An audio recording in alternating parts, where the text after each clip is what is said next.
Hi girls and boys, I'm glad that you're with me today. I have something new in my story stretcher bag and it's another animal. So let's take a look at what I have.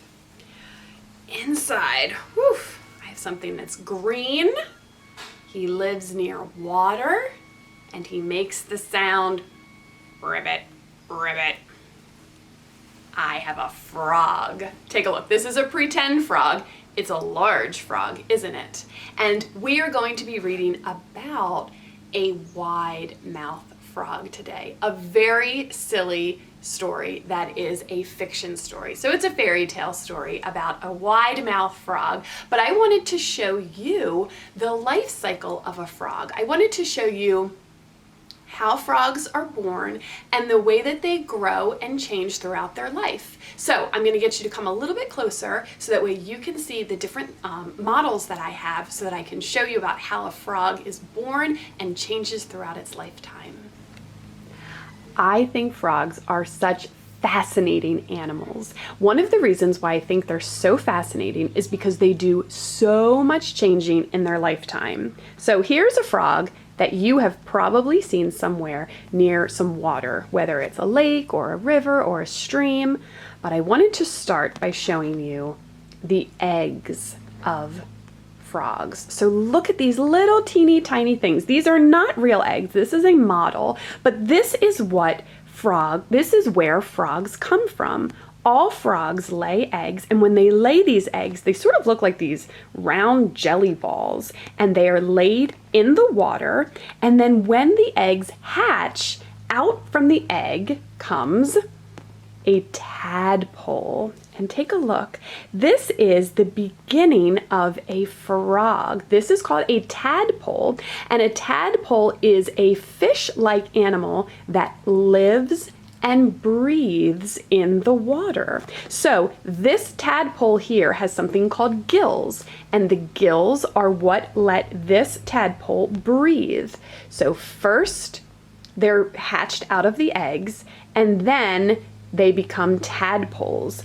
As the tadpole grows bigger and bigger, he becomes a tadpole, but he is something new. What do you notice about this tadpole that's different than this tadpole?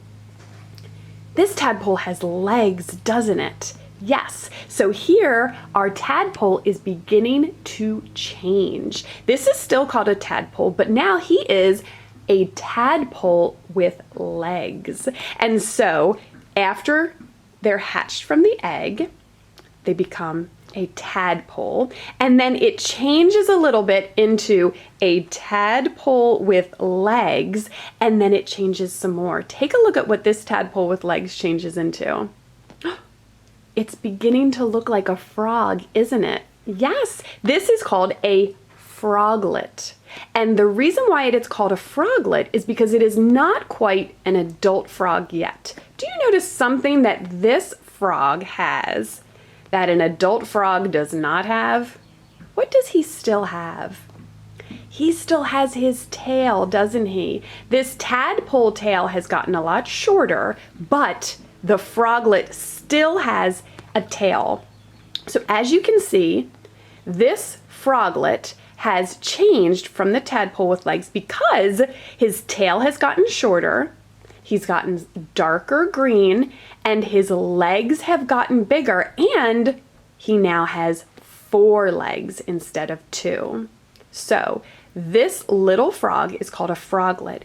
And now the other amazing thing is this froglet has changed where it now has lungs for breathing.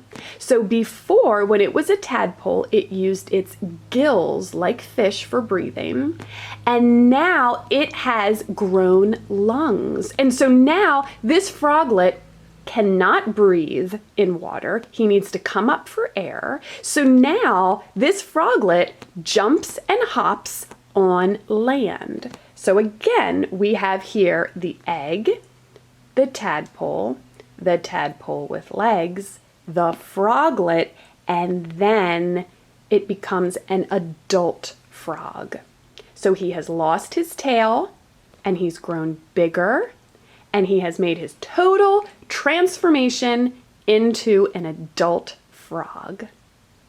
So let's take a look at our story of the wide-mouthed frog, and let's see what this frog does and why he is just so silly. The Wide-Mouthed Frog, a pop-up book, written by Keith Faulkner, illustrated by Jonathan Lambert. The Wide-Mouthed Frog.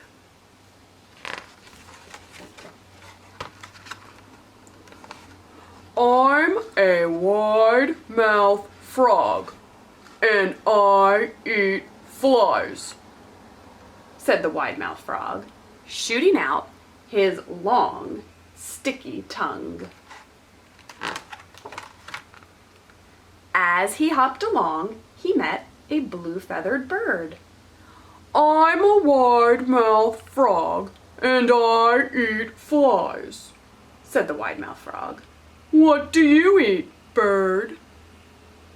I eat wriggly worms and slugs, replied the bird, snapping his pointy beak. Next, the wide-mouthed frog met a furry brown mouse. I'm a wide-mouthed frog, and I eat flies, said the wide-mouthed frog. What do you eat, mouse? I eat crunchy seeds and juicy berries, replied the mouse, wriggling her whiskers. Oh, look who's next. The wide-mouthed frog was still catching flies when he saw a big green alligator. I'm a wide-mouthed frog, and I eat flies, said the wide-mouthed frog. What do you eat, alligator? I eat wide-mouthed frogs, replied the alligator, showing his sharp, white teeth. The wide-mouthed frog stopped catching flies and gulped. Then he puckered his lips and made his mouth as small as possible.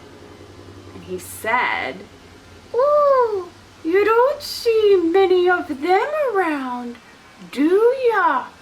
he said. And he leaped into the pond with a big splash.